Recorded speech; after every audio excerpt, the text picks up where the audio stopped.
3வது தலைப்பின் 2வது நாளின் முதல் அமர்வு துவங்குகிறது. அகமதியா முஸ்லிம் ஜமாத்தினர் தங்கள் வாதத்தை தொடங்கி வைப்பார்கள்.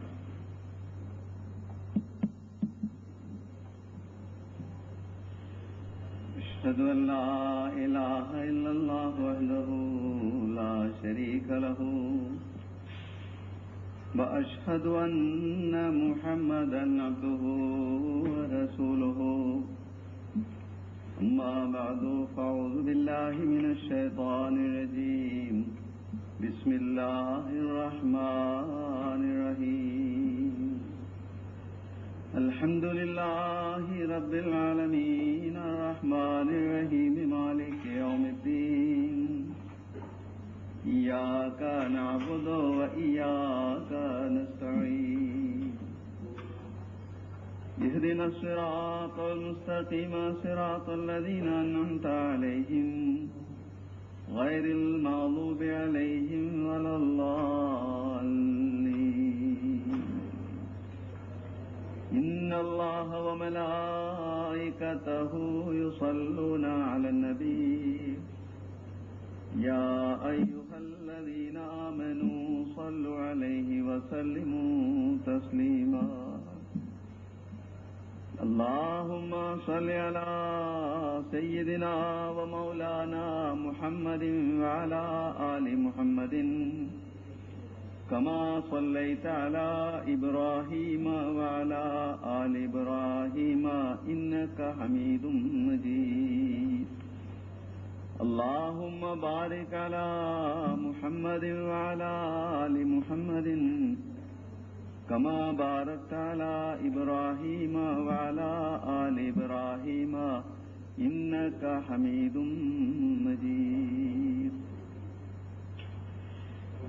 அன்புமிக்க இஸ்லாமர்களே, அஸ்ஸலாமு அலைக்கும் வரஹ்மத்துல்லாஹி வபரகாத்துஹு. நேற்று நாங்கள் என் பெருமானார் ஸல்லல்லாஹு அலைஹி வஸல்லம் அவர்களுடைய உம்மத்தில் தோன்றியிருக்கும் வாக்களிக்கப்பட்ட மஹதி மஸீஹ் என்று வாதித்த அஹ்மதியா ஜமாத்தின் ஸ்தாபகர் ஹஜ்ரத் மஸீஹ் மவ்ஊத் அலைஹிஸ்ஸலாத்து வஸ்ஸலாம் அவர்களுடைய உண்மைக்கு ஆதாரமாக நபிமார்களுடைய உண்மைக்கு அளவுகோல்களாக ஆதாரங்களாக என்னென்ன சான்றுகள் திருக்குர்ஆன் நமக்கு எடுத்துரைக்கின்றதோ அந்த சான்றுகளில் ஒன்று உங்கள் முன்னால் வைத்திருந்தோம். அதாவது, ஒரு வாதியுடைய வாதத்திற்கு முன் உள்ள வாழ்க்கை எப்படிப்பட்டதாக இருக்கும், அதற்கு ஒரு எடுத்துக்காட்டாக ஹஜ்ரத் சாலிஹ் அலைஹிஸ்ஸலாம் பற்றி ஆயத்தை நான் உங்கள் முன்னால் வைத்திருந்தேன். அதாவது, ஹஜ்ரத் சாலிஹ் அலைஹிஸ்ஸலாம் தமது சமுதாயத்தில் மிகவும் பெரும் மதிப்பிற்குரியவராக இருந்தார்கள். வாதத்திற்கு முன், நபி என்று வாதம் செய்வதற்கு முன் மக்கள் அவர்கள் மீது பெரும் நம்பிக்கை கொண்டிருந்தார்கள். ஆனால் ஹஜ்ரத் சாலிஹ் அலைஹிஸ்ஸலாம் தாம் இறைவன் புறம் இருந்து அனுப்பப்பட்டவர் என்று வாதம் செய்த பொழுது காலு, மக்கள் கூறினார்கள், யா சாலிஹ் கது குன்த ஃபீனா மர்ஜுவன் கப்ல ஹாதா. சாலே, உங்களை பற்றி எங்களுக்கு மிக பெரும் எதிர்பார்ப்புகள் எல்லாம் இருந்திருந்தன. இப்ப என்ன உனக்கு நேரிட்டது, என்ன ஆகிவிட்டது, ஏன் இப்படியெல்லாம் வாதம் செய்கின்றீர் என்று கேட்டு வந்தார். அதே போல ரசூல் கரீம் ஸல்லல்லாஹு அலைஹி வஸல்லம் அவர்கள் தமக்கு இறைவன் புறமிருந்து தான் இறைவனால் அனுப்பப்பட்டவன் என்ற செய்தி கிடைத்த பொழுது சஃபா என்றும் மலைக்கு மீது ஏறி மக்களிடம் கேட்ட செய்தியும் நான் நேற்று கூறியிருந்தேன்.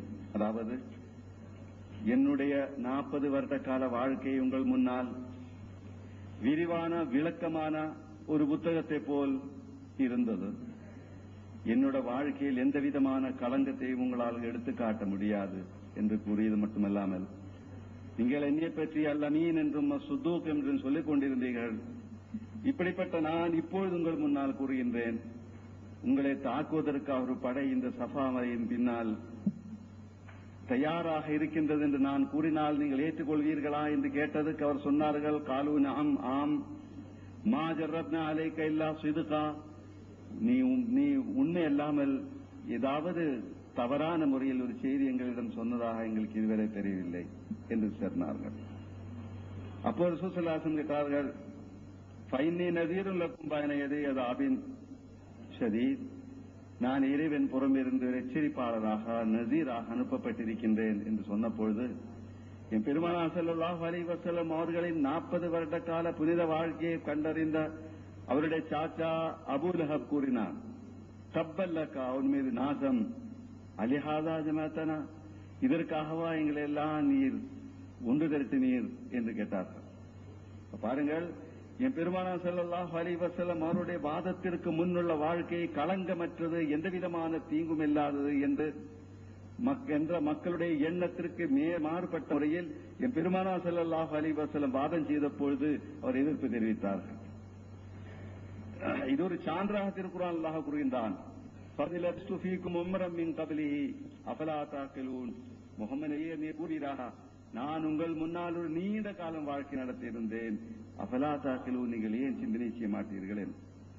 ஃபமன் மன் இஃப்தரா அலல்லாஹி கதிபன் அவ் கஸப பிஆயாத்தி இன்னஹு லா யுஃப்லிஹுல் முஜ்ரிமூன், எவர் இறைவன் மீது பொய்யான முறையில் இட்டுக்கட்டி அல்லது அல்லாஹ்வுடைய ஆயத்துக்களை பொய்யாக்கின்றார்களோ அவரை விட கொடிய ஜாலிம் அக்கிரமக்காரர் யார் என்று அல்லாஹ் கேட்டது பிறகு கூறுகின்றான், இன்னஹு லா யுஃப்லிஹுல் முஜ்ரிமூன், நிச்சயமாக முஜ்ரிமீன்கள், குற்றவாளிகள், அக்கிரமக்காரர்கள் ஒருபோதும் வெற்றி பெற மாட்டார்கள் என்று.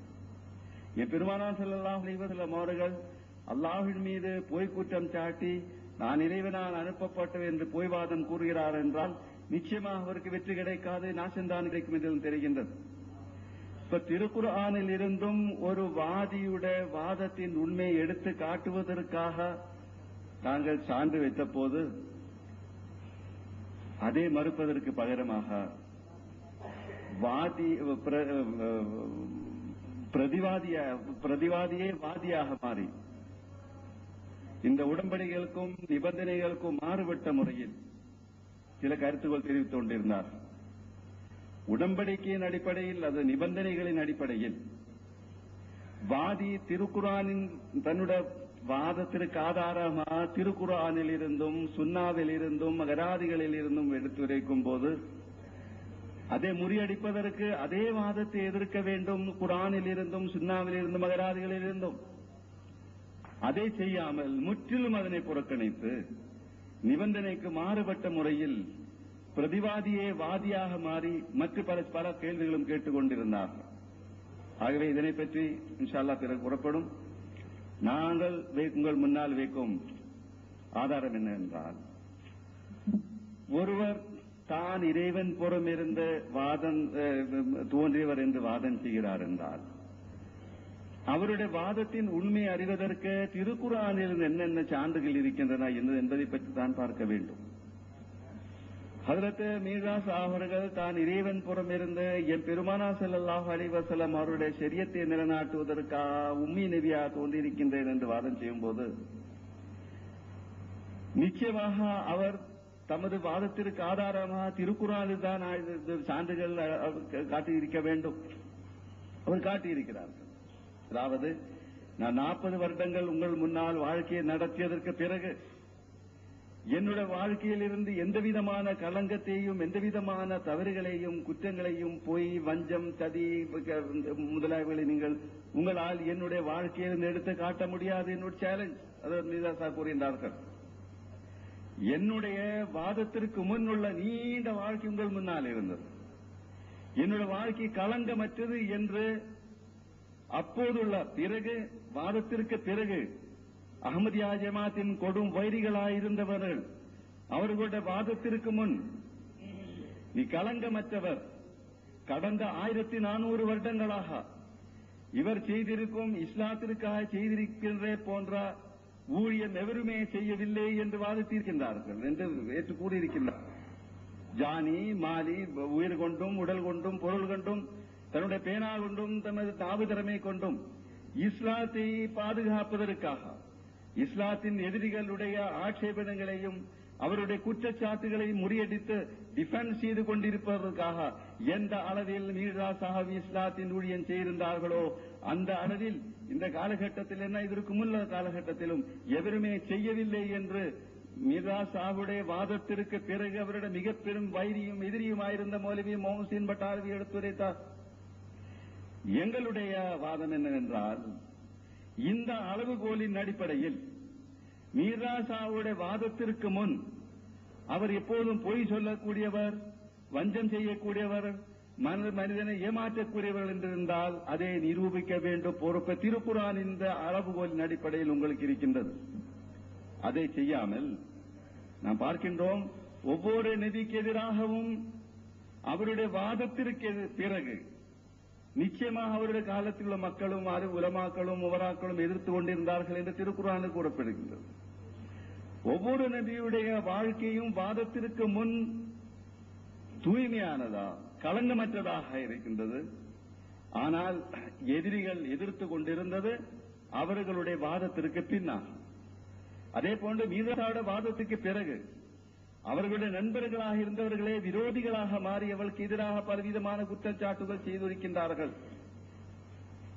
ஆனால் இங்குள்ள கேள்வி, எவ்வாறு ரசூல் கரீம் ஸல்லல்லாஹு அலைஹி வஸல்லம் அவர்களுடைய சத்தியத்திற்கு ஆதாரமாக திருக்குர்ஆன் ஃபகத் லபிஸ்து ஃபீக்கும் அம்ரம் மின் கப்லி ஃபலா தஅக்குலு என்று கூறியிருக்கின்றதோ, அதே போன்று மீர்சாவும் கூறுகின்றார்கள், ஃபகத் லபிஸ்து ஃபீக்கும் அம்ரன், ஒரு நீண்ட காலம் நான் உங்கள் முன்னால் உங்களுள் வாழ்ந்தேன். அஃபலா தஅகிலூன், நீங்களே சிந்தனை செய்ய மாட்டீர்கள். நான் சிறு வயதில் இருந்தே கள்ளனாகவும் பொய்யனாகவும் இந்த ஏமாற்ற காரணமாக இருந்து அதற்கு திடீரென்று நான் இறைவன் புறம்பிருந்து அனுப்பப்பட்டவன் என்று வாதம் செய்திருந்தால் நிச்சயமாக அவர் ஏற்றுக்கொள்ளக்கூடியதற்கு இல்லை. ஆனால் தன்னுடைய வாதத்திற்கு முன் 40 வருட காலம் இவ்வாதத்திலும் பள்ளி வாசலிலே உட்கார்ந்து திருக்குர்ஆனை வாசித்து திருக்குர்ஆனை மீது ஆராய்ச்சி செய்து இஸ்லாத்தின் எதிரிகள் ரசூல் கரீம் ஸல்லல்லாஹு அலைஹி வஸல்லம் அவர்களுக்கும் இஸ்லாமுக்கும் எதிராக செய்து கொண்டிருக்கும் அனைத்து ஆட்சேபங்களுக்கும் மறுப்பு கூறிக்கொண்டு ஏராளமான இப்ராஹிம் அஹ்மதியா போன்ற புத்தகங்கள் எழுதியதற்கு பிறகு இவர் களங்கமற்றவர், தீங்கற்றவர் என்று அந்த காலத்தில் உள்ள உலமாக்களே எடுத்து கூறியிருந்ததை நான் உங்கள் முன்னால் வைத்திருந்தேன்.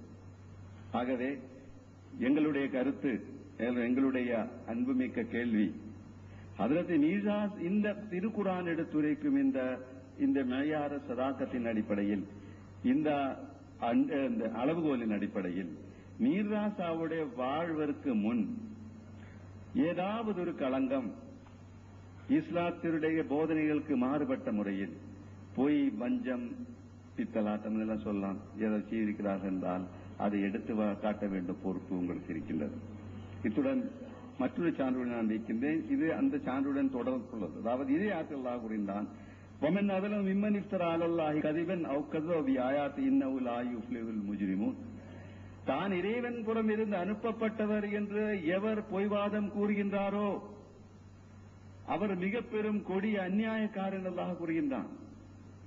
இன்னஹு லா யுஃப்லிஹுல் முஜ்ரிமூன், அவர் மிக பெரும் குற்றவாளிகளுக்கு ஒருபோதும் வெற்றி கிடைக்காது என்று அல்லாஹ் கூறியிருக்கின்றான். இன்னஹு லா யுஃப்லிஹுல் ஸாலிமூன், ஸாலிமீன்களுக்கு ஒருபோதும் வெற்றி கிடைக்காது என்றும் அல்லாஹ் கூறியிருக்கின்றான். அல்லாஹ் நம் முன்னால் எடுத்து வைத்திருக்கும் ஒரு சான்று. நீங்கள் கூறுகின்றீர்கள் மீர்சா சாஹிப் தமது கிரந்தத்தில் நவுதுபில்லா திருக்குர்ஆனுடைய ஆயத்துகளுக்கு மாற்றமான முறையில் அல்லாஹ்வின் மீது இஃப்திரா செய்திருக்கின்றார்கள், ஆகவே அவர்கள் முஃப்தரி என்று கூறியிருக்கின்றார்கள். ஆனால் அல்லாஹ் இங்கே ஒரு ஜட்ஜ்மெண்ட் செய்திருக்கின்றான். இன்னஹு லா யுஃப்லிஹுல் முஜ்ரிமூன், இன்னஹு லா யுஃப்லிஹுல் ஸாலிமூன். முஜ்ரிம், குற்றவாளி, ஜாலிம், அக்கிரமி, அநியாயி ஒருபோதும் வெற்றி பெற மாட்டார்கள் என்று ஹஜ்ரத் மீர்சா சாஹிப் 100 வருடங்களுக்கு முன் வாதம் செய்தார்கள். மீர்சா சாஹிப் பொய்யராக இருந்தால், இறைவன் மீது இஃப்திரா செய்யக்கூடிய முஃப்தரியாயிருந்தால் ஏன் அவருக்கும் அவருடைய ஜமாத்திற்கும் வெற்றி கிடைத்துக் கொண்டிருக்க வேண்டும்? இதோடு தொடர்ந்து அல்லாஹ் திருக்குர்ஆனில் கூறுகின்றான், கவனமாக கேட்க வேண்டும். என் பெருமானார் ஸல்லல்லாஹு அலைஹி வஸல்லம் அவர்களுடைய சத்தியத்துக்கு ஆதாரமாக அல்லாஹ் எடுத்துக்கொள்ளும் ஒரு அளவுகோல், தன்சீலும் மிர் ரப்பில் ஆலமீன்.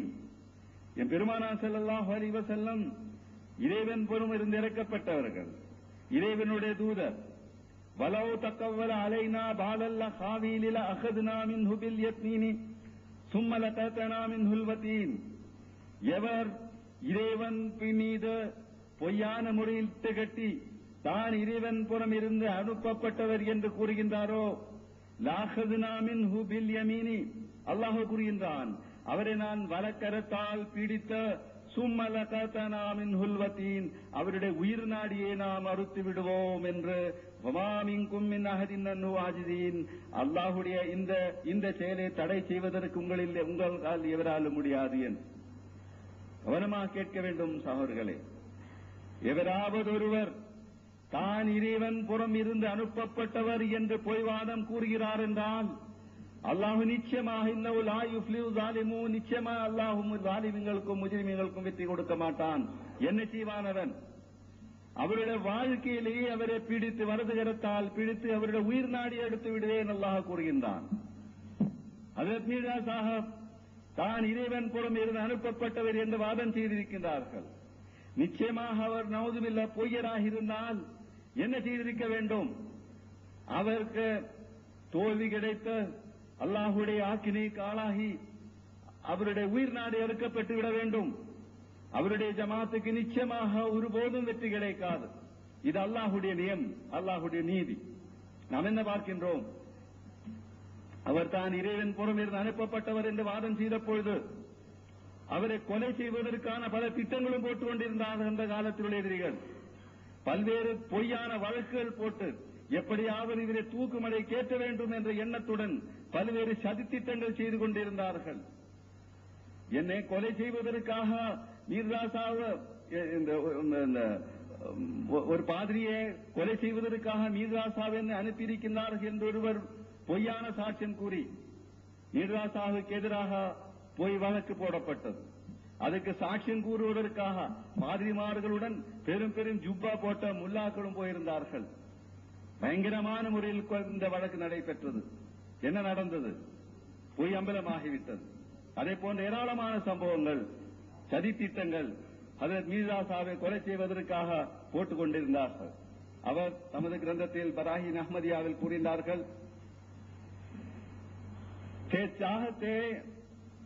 முஸ்கு திகாயே அதம் கி ராஹ், என்னை எப்படியாவது கொலை செய்ய வேண்டும் என்று அவர் நினைத்துக் கொண்டிருந்தார்கள். யா ஹாக்கிமோ சே ஃபாசி திலாக்கர் கரே தபா, அல்லது கவர்மெண்டிடம் எனக்கு எதிராக என்னை நாசம் செய்வதற்காக பலவித திட்டங்களும் போட்டு கவர்மெண்டிடம் எனக்கு எதிராக புகார்கள் கூறிக்கொண்டிருந்தார்கள். யா கம் சே கம் ஹோ कि मैं जिंदा में जा पड़ूं या एक जिल्लतों से मैं हो जाऊं सर्गनूं, குறைந்தது சிறைச்சாலைக்காவது என்னை அனுப்ப வேண்டும் என்ற எண்ணத்துடன் பல்வேறு தீய திட்டங்களும் போட்டுக் கொண்டிருந்தார்கள். बस ऐसे ही इरादों से करके मुकदमात, பல்வேறு தீய எண்ணங்களுடன் எனக்கு எதிராக பொய்யான கேசுகள் வழக்குகள் போட்டார்கள். चाहा गया कि दिन मेरा हो जाए मुझ पे रात, என்னுடைய பகல் இரவாக மாற வேண்டும் என்பதற்காக எனக்கு என்னுடைய மகிழ்ச்சிகரமான இந்த வாழ்க்கை, இஸ்லாத்திற்காக செய்து கொண்டிருக்கும் இந்த ஊழியம் நிறைந்த, அதாவது இஸ்லாத்திற்காக ஹிதமத்து செய்து வரும் இந்த நிலைமையில் என்னை திருப்ப வேண்டும், திசை திருப்ப வேண்டும் என்பதற்காக பலவிதமான முயற்சிகள் செய்து கொண்டிருந்தார்கள். முஸ்கு ஹலாக் கர்னே குசத் ஏக் ஹோ கயே, என்னை கொலை செய்வதற்காக என்னுடைய எதிரிகள் எல்லாம் ஒன்றாய் சேர்ந்தார்கள். சம்ஜா கயா மை பத் तो वो सब नेक हो गए, நான் என்னை பொய்யனாக்க வேண்டும் என்பதற்காகவும் அவரெல்லாம் நல்லடியார்கள் என்று நிரூபித்து காட்டுவதற்காகவும் பல்வேறு திட்டங்கள் போட்டுக் கொண்டிருந்தார்கள். உத்தரா मेरी मदद के लिए करके अहदियात बस वो रह गए वो सारे सियारू नामुराद, இவ்வாறு என்னுடைய வாழ்க்கையில் என்னை கொலை செய்வதற்காக எனக்கு தீங்குகள் விளைவிப்பதற்காக இவர்கள் செய்திருக்கும் அனைத்து திட்டங்களையும் அல்லாஹ் தோல்வியடை செய்தான். कुछ ऐसा फजल हजरत रब्बुल वरा हुआ, सब दुश्मनों के देख के उसा हुए खता. रब्बुल वरा அல்லாஹ்விடம் இருந்தும் எனக்கு கிடைத்திருக்கும் ஒன்றுக்கு பின் மற்றொன்று ஒன்றுக்கு பின் மற்றொன்றுள்ள அருள்களின் பலனாக சப் துஷ்மனோ கே தேக் கே உசா ஹுவே खता, எல்லா எதிரிகளும் வியப்படைந்து தோல்வியடைந்து விட்டதாக நான் பார்க்கின்றேன். பாருங்கள், ஹஜ்ரத் மீர்ஸா சாஹிப் தமது சத்தியத்துக்கு ஆதாரமாக என் பெருமானார் ஸல்லல்லாஹு அலைஹி வஸல்லம் அவர்கள் சத்தியத்திற்கு ஆதாரமாக என்ன ஆயத்தை எடுத்துரைத்தார்களோ அதே ஆயத்தை தான் எடுத்து காட்டியிருக்கிறார்கள், அதே அளவுகால் தான் எடுத்து காட்டியிருக்கிறார்கள். நான் ஒரு பொய்யராக இருக்கின்றேன் என்றால் நிச்சயமாக உங்களுடைய முயற்சியின் பலன் அல்லாமலேயே, ஏனென்றால் அல்லாஹ்வுடைய வாக்குறுதி, வலவு தக்கவல் அலைனா பாதல் லகாவீதிலா அக்னா மின்ஹு பில் யபீனி சும்ம லகதனா மின்ஹுல் வதீன் என்பது அல்லாஹ்வுடைய வாக்குறுதி. நீங்கள் எவ்வளவுதான் முயற்சித்துக் கொண்டிருந்தாலும், என்னை காப்பாற்றுவதற்காக நீ உலகம் பூராவும் முயற்சித்துக் கொண்டிருந்தாலும் நிச்சயமாய் அல்லாஹு என்ன நாசத்திற்கு ஆளாக்குவான் என்று ஹஜ்ரத் மீர்ஸா கூறுகின்றார்கள். ஆனால் நான் உண்மையாளராக இருக்கின்றேன், என்னுடைய உண்மைக்கு சாட்சி நீங்கள் எல்லோரும் ஒன்றாக சேர்ந்து அரசாங்கத்தின் உதவியுடன், கிறிஸ்துவ பாதிரிமார்கள் உதவியுடன் என் மீது கொலை குற்றம் சுமத்தி எப்படியாவது என்னை கொலை காணாக்க வேண்டும் என்ற எண்ணத்துடன் பல்வேறு திட்டங்களும் சதி திட்டங்களும் போட்டுக் கொண்டிருந்தீர்கள். ஆனால் இந்த அனைத்து சதி திட்டங்களில் நீங்கள் தோல்வி அடைந்து விட்டீர்கள். அல்ஹம்துலில்லாஹ், அல்லாஹ் எனக்கு வெற்றி தந்து மிகப்பெரிய ஜமாத்தை உருவாக்கி இன்று உலகில் 140 நாடுகளில் அஹ்மதியா ஜமாத் கோடிக்கணக்கில் வாழ்ந்து கொண்டிருக்கின்றனர். அஹ்மதியா ஜமாத்தின் தூய ஸ்தாபகர் நவுதுபில்லாஹ் ஒரு பொய்யராக இருந்தால் நிச்சயமாக அவருக்கு இந்த வெற்றி கிடைத்திருக்காது. அல்லாஹ் திருக்குர்ஆனில் கூறுகின்றான், وَمَنْ نَظَلَمُ مِمَّنِ افْتَرَى عَلَى اللَّهِ كَذِبًا أَوْ كَذَّبَ بِآيَاتِهِ إِنَّهُ لَا يُفْلِحُ الْمُجْرِمُونَ. இதை குலம் கொடுத்துள்ளேன் நான். قَالَ لَهُمْ மூசா, மூசா அலைஹிஸ்ஸலாம் கூறினார்கள், வயலக்கும், உங்கள் மீது நாசம், லா தஃப்தரு அலல்லாஹி கதிபன், நீங்கள் அல்லாஹ்வின் மீது பொய் குற்றம் சாட்டாதீர்கள். அதன் பலனாக என்ன நடைபெறும்? ஃபயூஸிபகும் பிஅஸாபின், அல்லாஹ்வுடைய தண்டனை மூலமாக நிச்சயமாக அல்லாஹ் உங்களை நாசத்திற்கு ஆளாக்குவான்.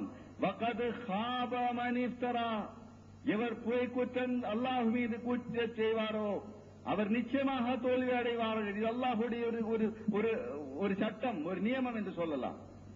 பாருங்கள், ஒரு இறைதூதர் என்று வாதம் செய்வருடைய சத்தியத்திற்கு ஆதாரமாக அல்லாஹ் கூறியிருக்கும் 2 சான்றுகள். ஒன்று ஃபக்கத் லபிஸ்து ஃபீக்கும் உம்ரன் மின் கப்லிஹி, மற்றொன்று பொய்வாதி நிச்சயமாக தோல்வி அடையும், பொய்வாதிக்கு நிச்சயமாக வெற்றி கிடைக்காது என்பதாகும். இதற்கு ஆதாரமாக சான்றாக தான் இறைவன் புறமிருந்து அனுப்பப்பட்டவன் இந்த ஆயத்தின் அடிப்படையில் நிச்சயமாக எனக்கு தோல்வி கிடைக்கவில்லை என்பதை எடுத்து காட்டுவதற்கான சான்றுகள் அதற்கு மீர்ஸாவுடைய கிரந்தங்களில் நான் எடுத்து காட்ட இருக்கின்றேன். நான் முதலில் ஏற்கனவே சொன்னதை போன்று இந்த நிபந்தனைகளின் அடிப்படையில் திருக்குர்ஆனில் இருந்தான் எடுத்து சான்றுகள் எடுத்து காட்டுகின்றேன். அளவுகோல் கொல், நீர் கூறுவீராக, இனிஃப்தரைத்துஹு ஃபஅலைய இஜ்ராமி, நான் என் சார்பில் இட்டு கட்டி நான் இறைவன் புறம்பில் அனுப்பப்பட்ட நீங்கள் கூறுகின்றீர்கள் என்றால் நீர் கூறுவீராக, குல் இனிஃப்தரைத்து ஃபஅலைய இஜ்ராமி, ஃபஅலைய இஜ்ராமி, அதற்குள்ள தண்டனை நிச்சயமாக எனக்கு கிடைக்கும். فمن أظلم ممن افترى على الله كذبا أو كذب بآياته أولئك ينالهم نصيبهم من الكتاب. 7:37. தான் இறைவனால் அனுப்பப்பட்டவன் என்று எவர் பொய்வாதம் கூறுகின்றாரோ, இறைவன் மீது இட்டுக்கட்டு பேசுகின்றாரோ, வக்கذب بآياته, அல்லாஹ்வுடைய ஆயத்துக்களை பொய்யாக்கின்றார்களோ, உலாய்க்க நாளுகும், நிச்சயமாக அவர்களுக்கு சேர்ந்திடும் நசீபுஹும் மினல் கிதாபி, கிதாபில் கூறப்பட்டிருக்கும் அந்த தண்டனை. பொல், நீர் கூறுவீராக, யா கௌமி, எனது சமுதாயமே, ஏமலு அலா மகானத்திக்கும், நீங்கள் உங்களால் என்ற முறையில் முயற்சிகள் செய்து கொண்டிருங்கள் என்னை தோல்வி அடைய செய்வதற்காக. இன்னியாமிலும் நானும் இறைவனுடைய கட்டளையின்படி என்னுடைய பொறுப்புகள் செய்து கொண்டே இருக்கின்றேன். ஃபஸௌஃப தஅலமூன மன் யஅதி அஸாபு யுக்ஸிஹி வ யஹில்லு அலைஹி அஸாபு முகீன். நீங்களும் முயற்சியுங்கள், நானும் முயற்சிக்கின்றேன். எவருக்கு அல்லாஹ்விடம் இருந்து அஸாபு கிடைக்கப் போகின்றது என்பதை நீங்கள் நிச்சயமாக காணப் போகின்றீர்கள். இன்னல்லதீன யஃப்தரூன அலல்லாஹில் கதிப லா யுஃப்லிஹூன், அல்லாஹ் மீது இஃப்திரா செய்கின்றவர் நிச்சயமாக வெற்றி பெற மாட்டார்கள். வையக்கு காதிபன் ஃபஅலைஹி கிஸ்புஹு, இவ்வாறு வாதம் செய்கின்றவர், தான் இறைவன் புறமில் அனுப்பப்பட்டது என்று வாதம் செய்கின்றவர், இயக்கு காதிபன், அவர் பொய்யர் என்றால் ஃபஅலைஹி கிஸ்பு, அவருடைய பொய்யின் விளைவு நிச்சயமாக அவர் கிடைக்கும். سينالهم غضب من ربهم وذلة في الحياة الدنيا وكذلك نجزي المفترين. அல்லாஹ்விடம் இவ்வாறு பொய்யான முறையில் இஃப்திரா செய்யக்கூடிய முஃப்தரிக்கு ரப்பில் இருந்தும் கதவு கிடைக்கும், ரப்பில் இருந்தும் கோபம் கிடைக்கும். வஸில்லத்தும் ஃபில் ஹயாத்தி துனியா, இவ்வுலகிலும் அவர்களுக்கு அபமானம் கிடைக்கும். வகதாலிக நஸில் முஸ்திரீன், இவ்வாறுதான் இஃப்திரா செய்யக்கூடியவர்களுக்கு அல்லாஹ் மீது பொய்யான முறையில் குற்றம் சாட்டும், அதாவது நான் இறைவன் புறம் இருந்து அனுப்பப்பட்டது என்று பொய்வாதம் கூறுகின்றவர்களுக்கு இவ்வாறுதான் நாம் தண்டனை கொடுப்போம் என்று அல்லாஹ் கூறுகின்றான். பாருங்கள் அன்புள்ள சகோதரர்களே, உங்கள் முன்னால் 2 சான்றுகள், 2 அளவுகள் போல் உங்கள் முன்னால் வைத்திருக்கின்றேன். ஒன்று, ஒரு நபியுடைய உண்மைக்கு சத்தியத்திற்கு ஆதாரமாக அவருடைய வாதத்திற்கு முன் உள்ள வாழ்க்கை புனிதமானதாக இருக்க வேண்டும் என்பதாகும். அதற்கு மீதா சாவுடைய வாதத்திற்கு முன்னுள்ள வாழ்க்கை புனிதமானதாக இருக்கின்றது, தூய்மையானதாக இருக்கின்றது நாங்கள் எடுத்து காட்டியிருந்தோம். இல்லை, அவர் களங்கம் உள்ளவர், நவுதுபில்லா அவர் பொய்யர், ஏமாற்றக்காரர்கள், வஞ்சகர் என்பதென்றால் அது நிரூபிக்க வேண்டும், பொறுப்பு உங்களுக்கு இருக்கின்றது. அதே போன்று ஒரு பொய்வாதி நிச்சயமாக தோல்வியடையும், கொலை செய்யப்படும், அல்லாஹ்வுடைய தண்டனை காலாக்கப்படும். அந்த தண்டனையும் அவருடைய இழிவும் அவமானமும் மக்களால், அவருடைய வாழ்க்கையில் நடைபெற்றது மக்களால் காண முடியும். இது நடப்பதில் மீராசா கூறினார்கள், நான் பொய்யர் என்றால் நிச்சயமாக அல்லாஹ்வுடைய தண்டனை எனக்கு கிடைக்க வேண்டும்.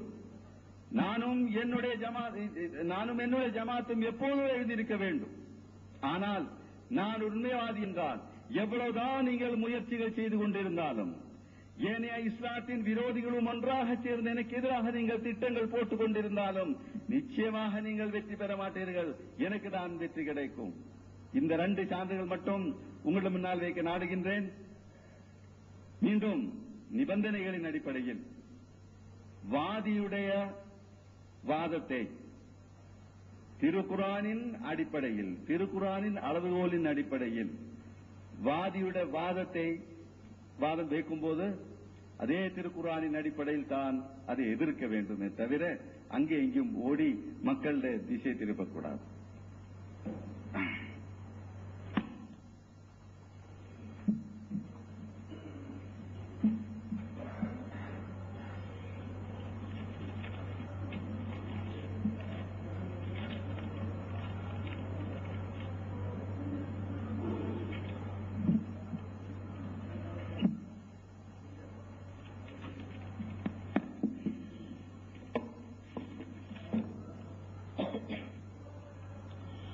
السلام عليكم ورحمة الله وبركاته.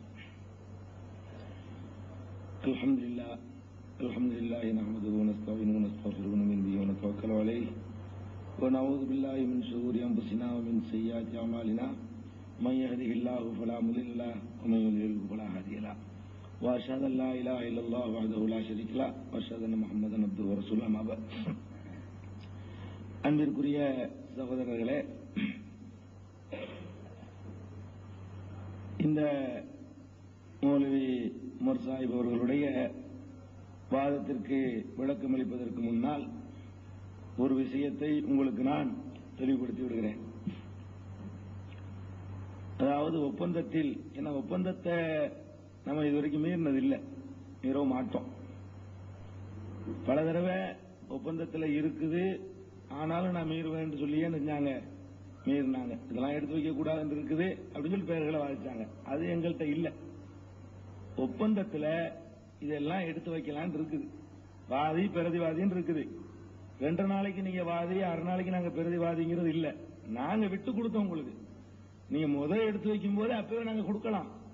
உங்களுடைய எல்லா வாதத்தையும் முதல் 2 அமர்வுல நடந்த மாதிரியே இப்ப நடக்கணும்னு அவங்க பாக்குறாங்க. அவங்க முதல்ல வாதத்தை துவக்கணும், அவ்வளவுதான். அதுக்கப்புறம் அப்பவே நாங்க ஆரம்பிச்சாலும் ஆட்சேபிக்க முடியாது ஒப்பந்தப்படி. நாம என்ன நினைச்சோம், உங்களுடைய எல்லாத்தையும் எடுத்து வைங்கிறதுக்கு 2 நாள் அவகாசம் கொடுத்திருந்தோம், அவ்வளவுதானே தவிர நீங்க அதே மாதிரி 2 நாளைக்கு நாங்க சொல்றத கேளுங்கன்னு சொல்ல முடியாது. சரி, அதனால இந்த இடத்துக்கு வீடியோ கேசட், ஒப்பந்தத்தில் வீடியோ கேசட் ரெடியா வச்சிருக்கிறேன். என்ன பேசப்பட்டுச்சுங்கிறதுக்கு தெளிவா விளக்கம் இருக்கு. அந்த இடத்த கரெக்டா வச்சிருக்கு, சொன்னா போட்டு காட்டிடுவோம். இந்த நூல்களை எடுத்து நாங்கள் காட்டலாம் என்று பேசப்பட்டு, மற்றபடி நம்ம புலவர் அப்துல் நடுவர் அவர்கள், நம்ம அய்யூப் சாஹிப் அவர்கள் மற்றும் இங்கு உள்ள ஜமாத் தலைவர் அவர்கள் எல்லாருமே நினைஞ்சிருக்கிறாங்க, ஒப்புக்கொண்டிருக்கிறாங்க. ஒருவேளை உமர் சாஹிப் அவர்கள் அந்த ஒப்பந்தம் எழுதும்போது இல்லாதனால, அதுக்கு பிறகு இந்த கேசட்டை போட்டு பார்க்காதனால அதை திருப்பி திருப்பி சொல்றாங்கன்னு நினைக்கிறேன். அதனால இதை நாங்க எடுத்து வைப்பது ஒப்பந்தத்துக்கு உட்பட்டது, அதுல எந்த சந்தேகம் இல்ல. ரெடியா இருக்கு, இப்ப அப்படியே இதை ரிவைண்ட் பண்ணி அதை ரெக்கார்ட் பண்ணிக்கிறோம். ஒப்பந்தத்தில் இருக்கான்னு சந்தேகம் இருந்தால் அதான் கரெக்டா அதை வாங்கி வச்சிருக்கேன். அந்த இடத்தை எடுத்து ஒப்பந்தம் பேசும்போது இதே இடத்துல இந்த ஹால் தான் பேசணும், இதே இடத்துல தான் ஒப்பந்தம் பேசணும். ஒரு 2 மாசத்துக்கு முன்னாடி இதுக்கு மேலேயா மாடியில, அப்ப இதே ஹோட்டல்ல அந்த ஒப்பந்தம் நம்ம எல்லாரும் உட்கார்ந்து தான் பேசியிருக்கிறோம். அதுல என்ன ஒப்புக்கொண்டோமோ அதுக்கு மாத்தமா நீங்க பேசக்கூடாது. சரி, அடுத்தபடியாக நான் என்னுடைய தரப்பை எடுத்து வைக்கிறதுக்கு முன்னாடி அவங்க எடுத்து வைக்கலாம், நானும் அப்பவே எடுத்து வைக்கலாம் இல்லையா? அப்படித்தான் ஒப்பந்தம் இருக்குது. நாம 2 நாள் எடுத்து வைக்கல, அதுதான் விதியோட அர்த்தம். நீங்க விளங்கிட்டீங்க, அவ்வளவுதான். நம்மளா எடுத்து வைக்கல, நீங்க முதல் எடுத்து வைக்கும் போது நாங்க ஒண்ணு எடுத்து வச்சு இதுக்குன்னு சொல்லி நம்ம கேட்டிருக்கலாம். அது எப்படி வேணாலும் நம்ம கையாளலாம். ஒப்பந்தத்தில் அனுமதி இருக்கிற விஷயத்தை எப்படியும் கையாளலாம். அடுத்தபடியாக ஒரு சில வாதங்களை குர்ஆன்ல இருந்து எடுத்து வச்சாங்க. அவங்க என்ன வாதம் வைக்கிறாங்க அதை சொல்லிட்டு இதுக்கு வர்றேன், சொல்லாம அதுவும் விடப்படக்கூடாது. அது ரொம்ப சொல்ல வேண்டிய 2 பேர்ல சொல்ற விஷயம் தான், அது இது ஒண்ணு கிடையாது. என்ன சொல்றாங்கன்னா, ஒமன் அவ்லமு மிம்மன் இஃப்தரா அலல்லாஹி கதிபன் அவ் கஸப பி ஆயாத்திஹி இன்னஹு லா யுஃப்லிஹுல் ஸாலிமூன். யார் அல்லாஹ்வின் மீது இட்டு கட்டுகிறாரோ அல்லது அல்லாஹ்வுடைய வசனங்களை பொய்யாக்குகிறாரோ அந்த அநியாயக்காரர் வெற்றி பெற மாட்டார்கள் குர்ஆன்ல இருக்குது. நாங்க வெற்றி பெற்றிருக்கிறோம் அப்படிங்கிறாங்க. அவங்க பெற்ற வெற்றியை பத்தி அது தனியா இருக்கட்டும். நான் கேட்கிறேன் என்ன தெரியுமா, இந்த வசனம் எந்த வெற்றியை சொல்லுது? இவ்வுலக வெற்றியை சொல்லல. அந்த வசனத்தை அதுக்கு சான்று இருக்கு. அல்லாஹ் 2 விஷயம் சொல்றான். அல்லாஹ்வின் மீது சொல்லாத இட்டு கட்டுறோம் ஒருத்தன், அல்லாஹ்வுடைய வசனங்களை மறுக்கிறோம் ஒருத்தன். 2 பேர் சொல்லப்படுது. இன்னைக்கு அல்லாஹ்வுடைய வசனங்களை மறுக்கிறவன் என்ன செய்யல, உடனே உலகத்துல செத்து போயிடல. மறுக்கிறவன் அல்லாஹ்ட்ட வசனமாவது வர்றதாவது மறுத்துக்கிட்டு இருக்கிறான்ல, அப்படிப்பட்டவன் எவ்வளவு பேர் இருக்கான். நாத்திகர்கள் இன்னைக்கு கணிசமா இருக்கிறாங்க. உலகத்துல பெரிய மக்கள் தொகை கொண்ட நாடு சைனாவுல கடவுள்கிட்ட இருந்து ஒரு வேதம் வருமானு சொல்லி நினைக்கிற அளவுக்கு இருக்கிறான். நாத்தியம் வளர்ந்து இருக்குது. அப்ப 2 விஷயத்தையாக அல்லாஹ் அங்க சொல்றான். 2 விஷயத்திற்கு உரிய வெற்றின்னு சொன்னா என்ன வெற்றி? அப்ப எவன்லாம் அந்த இறை வேதத்தை மறுக்கிறானோ, சீனா காரன் குர்ஆனை கொடுங்க, இறை வேதமா முகமது கையினால் எழுதிக்கிட்டாருமா, மறுத்துட்டானா என்ன செய்யணும்? உங்க கருத்துப்படி அழிஞ்சு போயிடணும். அவன் தான் கூட இருக்கான். நீங்க என்னமோ 1 கோடி 2 கோடிங்கிறீங்கள, அதெல்லாம் விட கூட இருக்கான். 100 கோடி பேர் இருக்கான். 100 கோடியா சீனா 100 கோடி இருக்கிறான் சீனாவுல மட்டும். அப்புறம் ரஷ்யாவுல இந்த கம்யூனிஸ்டத்தை விட்டுட்டா கூட நாத்திகத்தை விடல இல்லையா? அது மாதிரி உலகத்துல போலந்து அப்படி இப்படின்னு எவ்வளவோ நாடுகள் என்ன செய்யுது, உலகத்துல இந்த இறை வேதத்தை ஏத்துக்கிறாதவர்கள் இதோட நம்பர்ல கூட இருக்கிறாங்க. இத பத்தி எல்லாம் பேசல, நல்ல விளங்கிக்கணும். மறு உலக வெற்றியை தான் பேசுறோம். இதுக்கு சான்றா இவ்வுலகத்தினுடைய வெற்றி அது சொல்லலங்கிறது சான்றா இன்னொரு வசனத்தை எடுத்து காட்டுறேன். அல்லாஹ் சொல்லி காட்டுறான். இதே மாதிரியான இன்னொரு வார்த்தை பாருங்க. ஒமன் அவ்லமு மிம்மன் இஃப்தரா அலல்லாஹி கதிபன். யார் அல்லாஹ்வின் மீது பொய்யை இட்டு கட்டுகிறானோ, அவுகால ஊஹிய இலைய வலம் யூஹ இலைஹி செய்வும். அவனுக்கு எந்த ஒன்றும் அறிவிக்கப்படாமல் இருந்தும், வஹியாக அறிவிக்கப்படாமல் இருந்தும் எனக்கு வஹி அறிவிக்கப்படுகிறது என்று சொல்கிறானோ, ஒமன் காலத்த உன்சிலு மிதலமா அன்சலல்லாஹ், அல்லாஹ் இறக்கணுமா நானே இறக்கிறேன் அப்படின்னு சொல்றானோ, இவனை விட அநியாயக்காரன் யார்? ஒலவு தரா இதில் லாலிமூன ஃபீ கமராத்தில் மௌத். இவர்கள் மரண வேளையிலே மரண அவஸ்தையிலே இருக்கும் பொழுது, ஒல் மலாயிகத்து பாசித்து ஐதீஹிம், மலக்குகள் தங்கள் கைகளை நீட்டிக் கொண்டிருக்கும் பொழுது, அஹ்ருஜு அன்புசக்கும், உங்க நர்சுகளை வெளியேற்றுங்கள், அல்யோம துஜ்ஸௌன அதாபல் ஹூனி, இன்றைக்கு இழிவு தரும் வேதனை என்று அனுபவிக்கப் போகிறீர்கள். பிமா குன்தும் தகூலூன அலல்லாஹி கைரல் ஹக், சத்தியமல்லாததை அல்லாஹ்வின் பேரில் சொன்னீர்களே, அதற்கு இன்னைக்கு தாண்டா நீங்க வேதனை அனுபவிக்க போறீங்க. உசுர பிடிக்கிறோம் இல்லையா, இப்பதான் உங்களுக்கு வேதனை. குன்துமன் ஆயாத்திஹி தஸ்தக்பிரூன், அல்லாஹ்வுடைய வசனத்தை நீங்கள் நிராகரித்துக் கொண்டிருந்தீங்களா இல்லையா, அதனால இப்பதான் உங்களை நான் பிடிக்க போறேன் அப்படின்னு மலக்குகள் சொல்லுவாங்க. இதுல இருந்து என்ன விளங்குது? மௌத் வரைக்கும் விட்டுவான்னு விளங்குது. மௌத் வரைக்கும் விட்டுவிட்டு அல்லாஹ் இந்த மாதிரி இட்டு கட்டினவன சக்கராத்துல தான் புட்டிப்பான். அது யாருக்குன்னு நீங்க தெரியாது, அவனுக்கு தான் தெரியும், பட்டவனுக்கு தான் தெரியும் ஒருத்தனை பிடிக்கிறது. அதனால அதாபுல் குனை இன்றைக்கு நீங்கள் சுவைக்கிறீர்கள். அதனால வெற்றி என்பது உலகத்துல மெம்பர்ஷிப்பை வைத்து உள்ள வெற்றி கிடையாது. 2 காரணம் சொல்லி இருக்கிறேன். இதே மாதிரி இன்னொரு வசனத்தில் விளக்கம் இருக்கிறது. அது மாதிரி ஒமன் அவ்லமு மிம்மன் இஃப்தரா நீங்க வாய்ச்ச வசனத்திலேயே 2 டாபிக் சொல்லப்படுது. அல்லாஹ்வின் மீது இட்டு கட்டுறவன், அல்லாஹ் தந்ததை மறுக்கிறவன், அல்லாஹ் தந்த வேதத்தை என்ன செய்யறவன் பொய்ப்படுத்துறவன், 2 பேரும் தான் வெற்றி பெற மாட்டாங்கன்னு சொல்லப்படுது. இதே கவனத்தில் வைத்துக் கொள்ளணும். அதனால நாங்க வெற்றி அடைஞ்சிட்டோம், மெம்பர் சேர்த்துட்டோம், அல்லாவுடைய வசனத்தை பெய்ப்பிக்கிறோம், எக்கச்சக்கமா மெம்பர் சேர்த்திருக்கான். மெம்பர் யாருக்கும் சேரும், ரஜினீஷுக்கு சேரும். மெம்பர்ஷிப் வச்சுலாம் பேச முடியாது. ரஜினீஷ் இப்ப பிரேமானந்தாவுக்கு சேருது, இப்பதான் சாயம் எடுக்குதுன்னு வைங்க, பிரேமானந்தாவுக்கு சேருது. இன்னும் யார் யாருக்கு வேண்டாலும் சேரும், சேர்றத பத்தி இல்ல. இப்படி மாறியும் வரும். நபிமார்களை கொலை பண்ணிருக்கானுங்க, எங்க வெற்றி பெற்றாங்க? நபின்னு சொல்லி வெற்றி பெற அர்த்தமா? அப்ப எப்படி நபிமார்களை எப்படி கொன்றான்? பரீக்கன் கதபத்தும் பரீக்கன் தக்குத்துலூன். ஒரு கூட்டம் நபிமார்களை நிராகரித்தீர்கள், இன்னொரு கூட்டத்தை, இன்னொரு தொகையினரை நீங்கள் கொலை செய்தீர்கள். இவர்களை பார்த்து அல்லாஹ் சொல்றான், ஒரு தொகையான நபிமார்களே கொலை பண்ணியிருக்கானோ. அப்ப கொலை பண்ண யார் வெற்றி பெற்றா? இப்ப கொலை பண்ண வெற்றி பெற்றான், கொலை செய்யப்பட்ட ஆள் தோத்து போயிட்டார். அதே மாதிரி நான் படிப்படியா 3 அமர்வுகளையும் சொல்லிவிட்டேன்.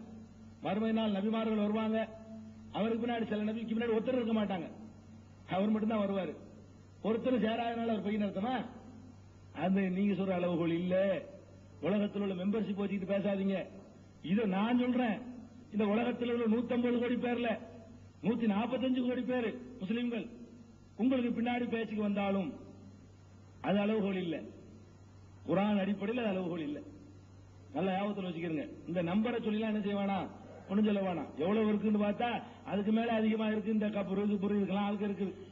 கதபி ஆயாத்தி அதை விட அதிகமா இருக்கு. கதபி ஆயாத்தி 2வது வாசிங்களே, அது ரொம்ப இருக்குது. அதனால கேட்ட விஷயத்திற்கு உலாக்கின் அக்ஸரநாசிலாயாலமும் ரொம்ப பேர் அறியாதவர்கள் தான், அதிகமான மக்கள் சிந்திக்க மாட்டார்கள். உலாக்கின் அக்ஸரநாசிலாயப்பவும் அதிகம்ங்கிறது ஒரு அளவுகோல் கிடையாது, எவ்வளவு சேர்றதுங்கிற அளவுகோல் கிடையாது. அதுக்கப்புறம் ஒரு ஆயத்தை வாசிச்சாங்க, உலவு தகவல் அலைனா பவல் அகாவில் லாகதனா மின்ஹு பில்யமீன் சும்மல கதானா மின்ஹுல் வத்தீன். குர்ஆன்ல இருக்குது. அது என்ன இருக்குது? எவனெல்லாம் இனிமேல் இட்டு கட்டுகிறானோ அவனை எல்லாம் இப்படி செய்வன் இருக்குதா? மண்ணு போட்டு சொல்லியிருக்கானா அல்லாஹ். உலவுத்த கவ்வலை இவர் கவ்வளவு போட்டு லமீர், அதுக்கு உண்டு கவலை உண்ட இவருங்கிறது அர்த்தம் முகமது ஸல்லல்லாஹு அலைஹி வஸல்லம். நான் நபியா இவர் அனுப்பியிருக்கிறேன், இதுக்கு பிறகு இவர் இட்டு கட்டாம இவரை விட மாட்டேன். நபியா அனுப்பப்பட்ட ஒருத்தர் இட்டு கட்டக்கூடாதுங்கிறத தவிர, நல்லா பாயிண்ட் விளைக்கிறேன்னு மண் கவ்வல் அலைனா அப்படி சொன்னா உங்க அர்த்தம் வரும். யாராவது என் மீது இட்டு கட்டினாரையானால் இந்த உலகத்திலேயே பிடித்து விடுவேன் அப்படின்னு என்ன செய்யல அல்லாஹ் சொல்லல. இவர் என்று அல்லாஹ் சொல்றான், கவனிக்க வேண்டும். உலகத்த கவ்வளவுடைய பாயில் யார்? முகமது ஸல்லல்லாஹு அலைஹி வஸல்லம். பாயில் அதாவது எழுவாய். இவர் இட்டு கட்டினால் இந்த முகமது நான் தூதரை அனுப்பிய பிறகு தூதர் வந்தாச்சு நம்ம என்ன வேணாலும் சொல்லலான் இருக்க கூடாது. நான் சொன்னதான் சொல்லணும், விட்டுச்சு விடுவோம். இல்லாட்டி தூதரை அனுப்புன ஆளுக்கு உரிய எச்சரிக்கை அது. இவ தூதரை அனுப்பப்படாத ஒருத்தர் இட்டு கட்டுறது இங்க பேசல. தூதரை அனுப்பப்பட்ட பிறகு தூதராயிட்டமே என்ன வேண்டாலும் சொல்லலாம் இருக்க கூடாது. அதுக்கு உரிய எச்சரிக்கை கவனத்தை வச்சுக்கிறீங்க. அதுக்கப்புறம் சொல்றீங்க லஹும் ஹிஸியுன் ஃபித்துன்யா ஹிஸியுன். இன்னொரு ஆயத்தை எடுத்து காட்டி துன்யாவிலே இழிவு என்று இருக்கிறதே, இழிவு கிடைச்சிச்சா கேட்கிறாங்க. இழிவுண்டா இவங்க என்ன நினைச்சிட்டு இருக்காங்க? அல்லாஹ் சொல்றான், யூதர்களுக்கும் சொல்றான், இல்லத்துவல் மஸ்கனா ஐனமா சுகிபு. இந்த யூதர்கள் எங்கே இருந்தாலும், இந்த அஹ்ல கிதாப் எங்கே இருந்தாலும் இவர்களுக்கு இழிவு சீலிடப்பட்டு விட்டது. இழிவுதான் நாம நாள் வரைக்கும் ஒரு இடத்துல சொல்றான், இழிவா தான் இருக்கிறானா? நீங்க சொல்ற அர்த்தத்துல இன்னைக்கு அரபு நாட்டுக்குலாம் தண்ணி காட்டிட்டு இருக்கான், இழிவுன்னா நீங்க உங்க இடத்துல பாத்தீங்கன்னா அதெல்லாம் இழிவு. அவனுக்கு ரொம்ப பேர் இருக்கிறனால இழிவு இல்லைன்னு அர்த்தம் இல்ல. இப்ப ஏற்படுவாருங்க இழிவுதான் இழிவு. கேட்கிறோம், பதில் சொல்ல முடியல பாருங்க, அது இழிவு. இழிவு இல்லை. நீங்க நம்புறது சொல்றீங்க. 8 கேள்வியும் நபின்னு சொல்றவரை பொறுத்தரை பத்தி நாங்க கேட்கிறோம். இந்த மாதிரி பட்டுக்கு மன்னிச்சுக்கிறேங்க, எடுத்து சொல்றது 8 கேள்வி கேட்கிறோம். நீங்க நபின்னு சொல்ற ஆள் இருந்து கேட்கிறோம், அதுக்கு பதில் சொல்ல முடியாத ஒரு நிலைமையில அல்லாஹ் வைக்கிறான் பாருங்க, அது இழிவு. நம்பர் எவ்வளவு இருந்தா எங்களுக்கு என்ன இழிவுன்னு மெம்பரை வச்சுக்கிட்டு இழிவுன்னு பாக்குறதா? இது இழிவா இல்லையா? 2 சிந்தனையும் இல்லாத ஒரு காபிரை கொண்டாந்து உட்கார வைப்போம் 100 பேரை. யாருக்கு இழிவுன்னு கேட்போமா இந்த இடத்துல? 8 கேள்வி ஒரு நாள் கேட்டு ஒரு நாள் டைம் கொடுத்து 8 கேள்விக்கு பதில் சொல்லுங்கிறோம். அதை பத்தி கண்டுக்கிறாம இருந்தா இது இழிவா இல்லையா? இழிவுதான். இழிவு எழுதப்பட்டது, சந்தேகம் கிடையாது. நீங்க நபின்னு சொல்ற நூல்ல என்னடா கேட்பாங்க, அப்ப என்னடா அவங்க புஸ்தகத்துல இருந்தவங்க காட்டுறான், இந்த பதிலே சொல்ல மாட்டேங்கிறாங்க. இதான் இழிவு. நீ உணர்ச்சி வசமா பேசுற இழிவு இல்லைன்னு ஆயிருமா? எதுக்கு சொல்றேன்? விஷயத்தை விளங்குறதுக்காக சொல்றேன். இதெல்லாம் வந்து வேண்டியது இல்ல. இழிவு எழுதப்பட்டது வாஸ்தவம் தான். இழிவு கண்டிப்பா எழுதப்பட்டு சந்தேகம் கிடையாது. அது நிறைய இருக்குது. அதான் இழிவு. இழிவுனாலதான் இது பொய் அது இது சொல்லிக்கிட்டு இருக்கானா இல்லையா? அதெல்லாம் அதுல உள்ளது. அதனால இதை நீங்க என்ன செய்யணும், கவனத்தில் வச்சுக்கணும். இவ்வளவுதான் அதுல உள்ள வாதத்துக்கு பதில். அவன் வாதம் வச்சதுக்கு 10-15 நிமிஷம் போதும். விஷயத்துக்கு வருவோம். நம்ம ஏற்கனவே 8 விஷயம் சொல்லி இருக்கிறோம். என்ன 8 விஷயம்? மூசா அலைஹிஸ்ஸலாத்தை பத்தி, ஹய்யுன் லம் யமுத் வமா ஹுவ மினல் மய்யித்தீன், உயிரோடு இருக்கிறார், சாகவில்லை, செத்தவர்களில் இல்லை அவர் என்பது. அவரே மூசா அலைஹிஸ்ஸலாத்தை பத்தி சொன்னதுக்கு முரண்பட்டு நிற்கின்றோம், பதில் இல்லை. அது மாதிரி கால்ரா தோன்றும் மசீவுடைய காலத்தில் கால்ரா தோன்றும் என்று குர்ஆனில் இருக்கிறது, எடுத்துக்காட்டுங்கண்டோம் இல்ல. புகாரியில் ஹதீஸ் இருக்குன்னீங்க, எடுத்துக்காட்டுங்கண்டோம் இல்ல. 1400க்கு ஒரு விளக்கம் கொடுத்தாங்கண்டோம், அந்த விளக்கத்திலையும் தோதுவா மாத்திக்கிட்டு செஞ்சிருக்காங்க. நம்பரு அலிஃபு கொண்டு பேக்கி 2, இது எந்த குர்ஆன்ல உள்ளது, எந்த சுன்னத்துல உள்ளதுன்னு கேட்டோம் இல்ல. அதுக்கப்புறம் 3000 முன்னறிவிப்பு 150, அது 3000 சொன்னது முன்னாடி, 3000 அறிவிப்பு நிறைவேறி விட்டது முன்னாடி, 150 நிறைவேறி விட்டது பின்னாடி. 3000 3150 ஆகணும், 3500 ஆகணும், குறைஞ்சிருக்கு. 3000 நிறைவேறி விட்டதுன்னு சொல்ற பிறகு 2000 நிறைவேறியது இப்ப நிறைவேறாமல் போயிடுச்சு. முதல் நிறைவேறி விட்டு அப்புறம் என்ன 2850 நிறைவேறாம போயிடுச்சு. இதெல்லாம் ஒரு நபியுடைய கலாமா இருக்காது. அது மாதிரி கமர்னு சொல்லி வார்த்தையை 1, 2, 3 பிறைகளுக்கு பயன்படுத்தி முட்டாள் மடையன் அல்லாஹ் பயன்படுத்திருக்கான்னு சொல்லிட்டோம், பதில் தரணும். அது மாதிரி இப்னுல்லாவை போல, அல்லாஹ்வுடைய மகனை போல 8 விஷயம் சொல்லியிருக்கு. இந்த 8 விஷயம் நேற்று சொன்ன விஷயம். அடுத்து வருவோம். அடுத்தது இஸ்லாத்தினுடைய வேற வேற விஷயங்கள்லாம் சொன்னாங்க. அவரு கிறிஸ்தவர்களை எதிர்த்தாரு, செஞ்சாரு சைத்துட்டு இருந்துட்டாங்க. அதெல்லாம் நமக்கு நிக்காது. சைத்துட்டு இருந்துட்டுவாங்க, நபிமார்களை கொல்லவும் செய்வாங்க, கொல்லாம இருப்பாங்க. தப்பிச்சுக்கிட்டதுனால நபின்னு ஆயிராது, கொல்லப்பட்டதுனால நபி இல்லைன்னு ஆயிராது. அதனால அளவுகோல் இல்லை, அதை நான் காட்டிட்டேன். அதுக்கு மேல ரொம்ப சொல்ல வேண்டியது இல்லை. அடுத்தது வாங்க, ஒரு நூல் இருக்குன்னு ஒரு புத்தகங்க, அவங்க நூல் இப்ப எடுத்து காட்டினதான். இதுல இவர் மிர்சா குலாம் சாஹிப்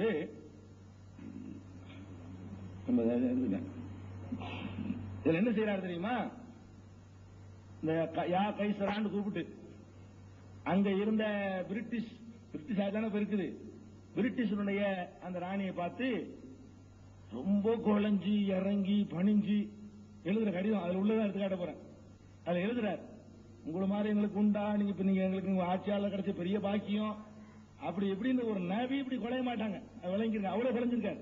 அது அப்படியே மொழிபெயர்த்து போட்டாலே நமக்கே இருக்கு, ஒரு கும்பிடு கூலை கும்பிடுக்கு ஒரு லெவல் இல்லையான்னு சொல்ற அளவுக்கு உங்களுக்கு இஸ்லாத்தை உங்களை கொண்டு இஸ்லாமிய பாக்கியத்தை உங்கள் மீது சொரிந்தான், அப்படி நியாமத்தில் இஸ்லாம்லாம் சொல்றாரு, உங்கள் மீது சொரிந்து விட்டானா, அது செஞ்சாண்டு அந்த ஆட்சியாளர்களை பத்தி நாம அப்படி பேச மாட்டோம். ஒரு ஆட்சியாளர்களை பத்தி புகழ்ந்து இல்லையா, அந்த மாதிரி புகழ்ந்து புகழ்ந்து புகழ்ந்து தள்ளி இருக்கிறார். அது அதனாலதான் அந்த வெற்றி அடைஞ்சார்ல, வெற்றி அடைஞ்சிட்டார். இந்த நசாரா பிரிட்டிஷார்ட்ட ஏன் வெற்றி அடைய முடியாது, அந்த மாதிரி கொலையிற ஆளுக்கு தான் தேடிட்டு இருந்தாங்க. அது போயிட்டு போகுது, நான் எடுத்து வைக்கிறது அது இல்ல. அதுல இஸ்லாத்தினுடைய அந்த ராணிக்கு எழுதிய கடிதத்துல இஸ்லாத்தினுடைய அடிப்படையை தகர்க்கக்கூடிய விதமாக ஒரு நிறைய சொல்றாரு. ஒன்னு எடுத்து சொல்றேன். இஸ்லாத்தினுடைய அடிப்படை என்ன? யா அய்யுஹன்னாஸ் இன்னா கலக்னாக்கும் மின் ஸக்கரின் வ உன்ஸா, ஒரு ஆண் ஒரு பெண்ணில் இருந்து நாம் படைத்திருக்கிறோம் உங்களை எல்லாம். தக்வாவுடையவன் தான் அல்லாஹ்விடத்துல சிறந்தவன். இதான் ஒருவன்ட்ட அவனுடைய தொழில் இந்த சொல்றாங்களே இல்ல, இந்த வர்ணாசிரமம் கேள்விப்படுறோமா இல்லையா, இன்னும் வேற மதங்கள்ல இருக்கா இல்ல வர்ணாசிரமம், இந்த ஜாதிக்கு இந்த தொழில், இந்த ஜாதிக்கு இந்த தொழில், இந்த ஜாதிக்கு இந்த தொழில், இவன் வண்ணாம்புள்ள கலெக்டர் ஆக முடியாது, அது மாதிரி சவரம் செய்யறவன் புள்ள மந்திரி ஆக முடியாது, குலத்தொழில் குலக்கல்வி, இந்த திட்டம் இருக்கா இல்லையா, இது இஸ்லாத்துல இல்லைன்னு எல்லாருக்கும் தெரியும். இதெல்லாம் உங்கள்கிட்ட இருந்தா கூட இஸ்லாத்துல இல்லைன்னு தெரியும்.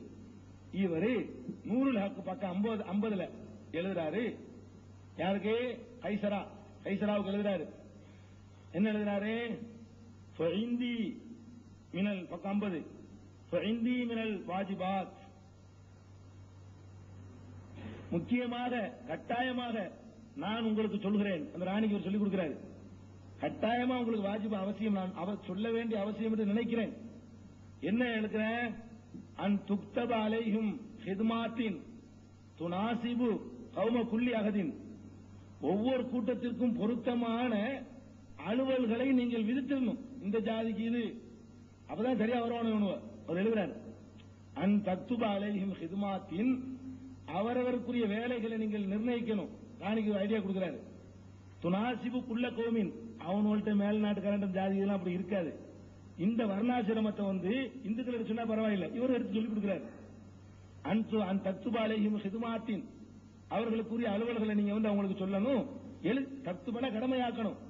துனாசிபு குள்ள கௌமின் கௌம குல்லியாகதின், ஒவ்வொருத்தருடைய கூட்டத்துக்கும் பொருத்தமான இதையும் ஹிர்பத்த குல்லியாகதின், ஒவ்வொருத்தருக்கும் பொருத்தமான தொழில், அவனுக்கு உரிய வேலையையும் அவனுக்குரிய தொழிலையும் கொடுங்க அப்படின்னு சொல்லிட்டு நஜ்ஜாரி ஃபஸன், இந்த மர வேலை செய்யறவனுக்கு கோடாலியை கொடுங்க, அவன் அதுதான் லாயக்கு. ஒலி தாரிக்கின் அப்பாசி மன்சஜன் ஜிர்பாசன், இந்த நெசவு வேலை செய்யறவனுக்கு நல்லது ஒரு தறியை கொடுத்து விட்டுருங்க, அவன் அதுல இருக்கட்டும் குலத்தொழில். ஒலில் ஹஜ்ஜாமி மிஸ்ராத்தமும் மூசா, ஹஜ்ஜாம் இருக்கானா இல்லையா, நாவிதன் பார்பர் உஸ்தா, இவனுக்கு சவரக்கத்திய கையில கொடுங்க, அவங்க சவரக்கத்தியை கொடுத்து விடுங்க. ஒலில் அசாரி மாசிரத்தன் உலுமா, இந்த அசார் பிழி, இந்த பிழிகிற தொழில், பிழியும் தொழில் செய்யறவன் இருக்கானா இல்லையா, அவனுக்கு அந்த பிழிகிறத கொண்டு கொடுத்து விடுங்க. அப்பதான் கை எஸ்தகில குல்லு அகதி மின்ஹும் பிமாஹு அகுலுஹு, அப்பதான் அவன் தகுதிக்குரிய வேலை ஈடுபடுவான். எம்தனிய மின்குள்ளி புதூலின் லகுவின் தசீமின், வீணானது மற்ற பாவங்கள் அதெல்லாம் அப்பதான் செய்ய மாட்டான். ஒலி கை எஸ்தரிகள் ஹல்குமின் ஷர்ரிஹிம், இவங்கள்ல இருந்து மற்ற படைப்பினங்கள் இவங்க தீங்குல இருந்து ராகத்து பெறும். இபாதுல்லாஹிமின் அதாகும், அல்லாஹ்வுடைய அடியார்கள் இவங்களுடைய தொல்லையிலிருந்து இது பண்ண முடியும். ஒஃபீதாலிக்க நஃபூன் அலீம், இப்படி செய்வதில் பெரிய ஒரு பயன் இருக்கிறது. இப்படி அல்லாஹ்வும் சொல்லல, முஹம்மது ஸல்லல்லாஹு அலைஹி வஸல்லம் சொல்லல இல்லையா, இதை நம்ம எடுத்துக்கிட்டு இருக்கிறோம். இது இருக்கிறதுனால தான் இஸ்லாத்தின் பக்கம் மக்கள் வர்றாங்க. இந்த ஒரு அம்சம் எல்லாத்துலயும் இஸ்லாத்தை பெரும்பாலும் மக்கள் கைவிட்டா கூட இவங்கள்ட்ட இந்த தீண்டாம, இந்த குலக்கல்வி, குலத்தொழில் திட்டம் இல்ல. யாரோ ஒருத்தன் இஸ்லாத்துக்கு வர்றான், அவன் போய் கொஞ்சம் இஸ்லாத்தை தெரிஞ்சுட்டு அவனை போய் இமாம் ஆக்கி போடுறாங்க, தலைவர் ஆக்கி போடுறாங்க.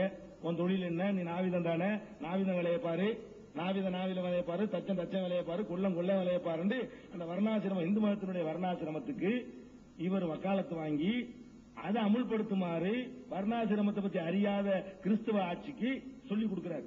இன்னும் நிறைய ஐசி வச்சுக்க, அது சொல்ல வரல. பாயிண்ட் இது, ஒரு நபி வந்து என்ன செய்ய மாட்டாங்க, இப்படிலாம் சொல்ல மாட்டாங்க, எந்த நபியும் சொல்ல மாட்டாங்க. இந்த மாதிரியான போதனைலாம் நபிக்கு ஒரு லாயக்கானது இல்லை. மனிதர்களை வந்து தொழில் அடிப்படையில் பேதமாக்க கூடாது, அப்படி ஒரு அம்சம் இஸ்லாத்துல இல்ல. இஸ்லாத்துக்கு ஒரு தவறான சித்திரம், அதை செய்ய சொல்லி அவர் என்ன செய்யறாரு, வலியுறுத்துறார். அடுத்தது இன்னும் வரிசையா சொல்லிட்டே வர்றேன்.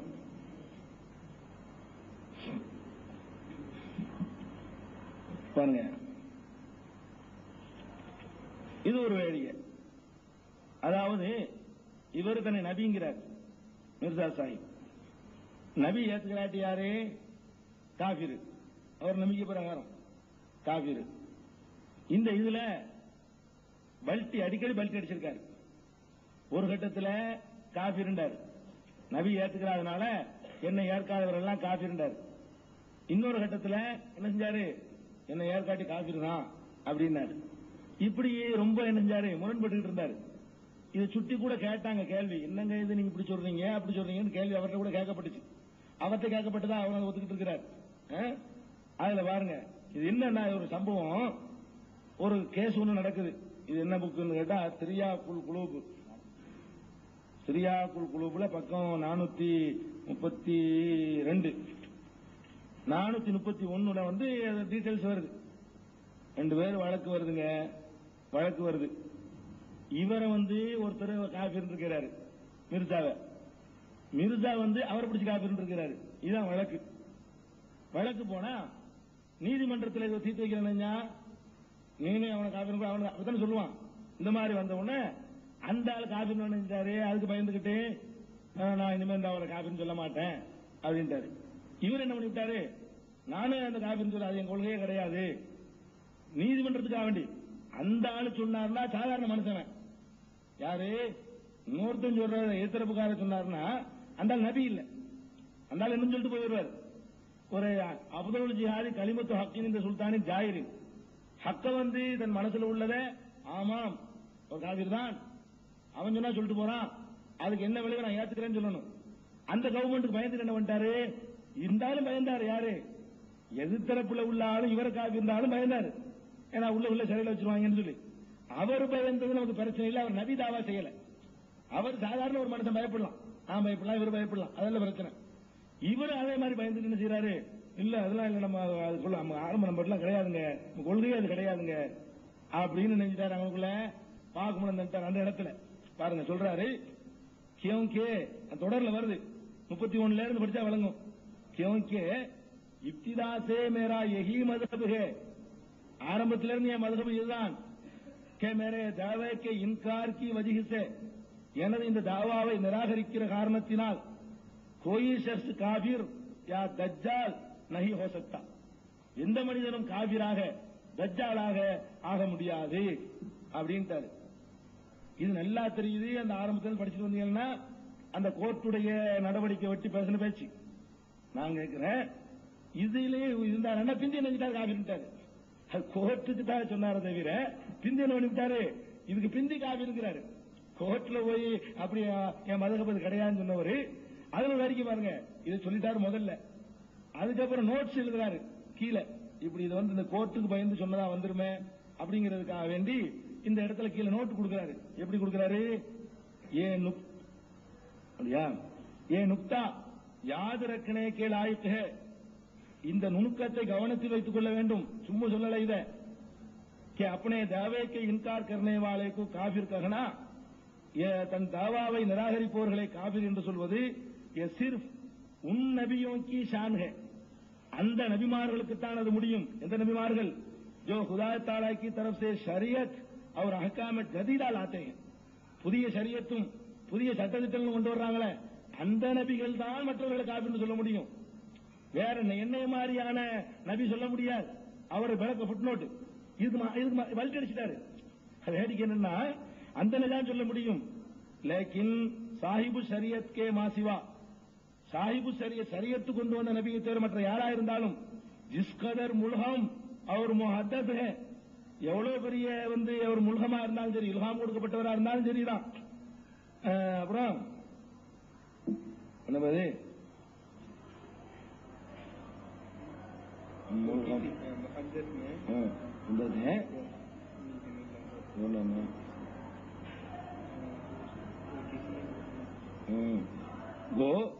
वो किसी कैसी ही जनाब इलाही में आला शान रखते हैं. அவர் ஜனாப இலாஹிட்ட அல்லாஹ்விடத்தில் எவ்வளவு உயர்ந்த இடம் வச்சிருந்தாலும் சரி அவரை மறுக்கிறனால உன்கே இன்கார் சே கோயி காபிர் நஹி பன் ஜாத்தா, அவரை இன்கார் செய்யறதுனால காபிராக மாட்டாரு. இந்த கருத்துல தான் அவர் அப்ப சொன்னாரு.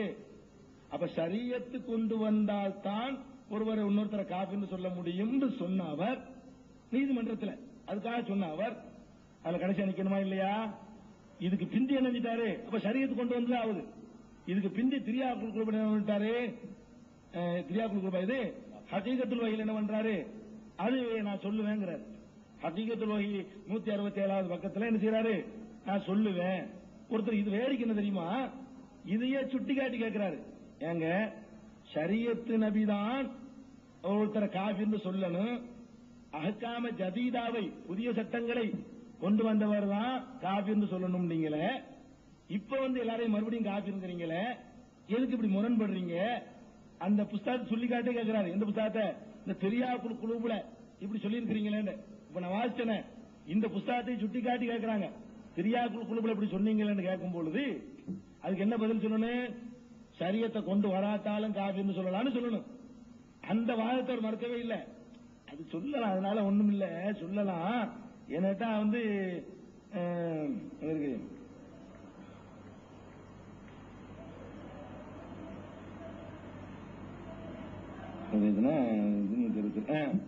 அதுல என்ன எழுதுறாரு, அதாவது கேட்கிறாரு, கேள்வி கேட்கிறாரு.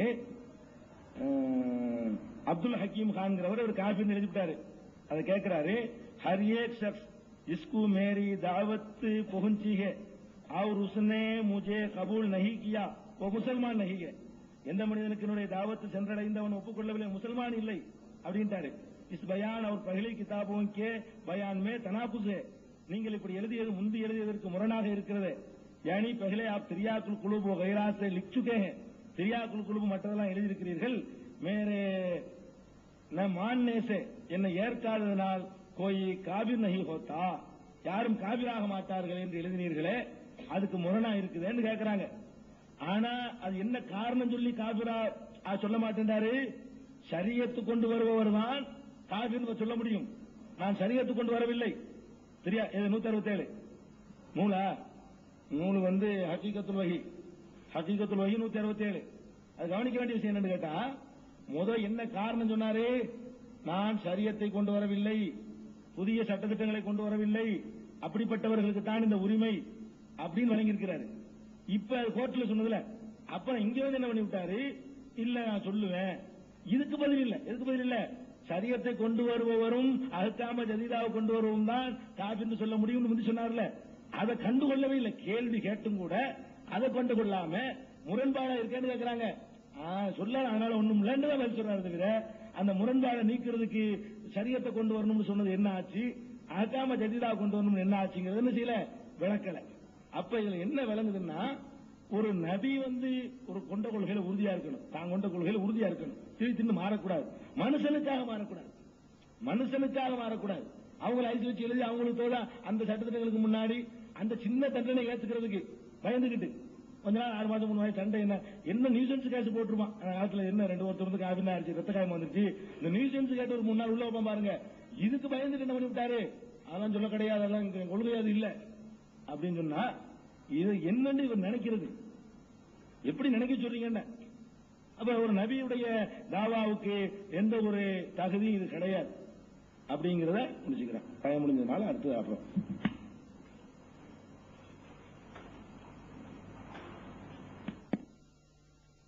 இல்லல்லாஹு வஹ்தஹு லா ஷரீக லஹ்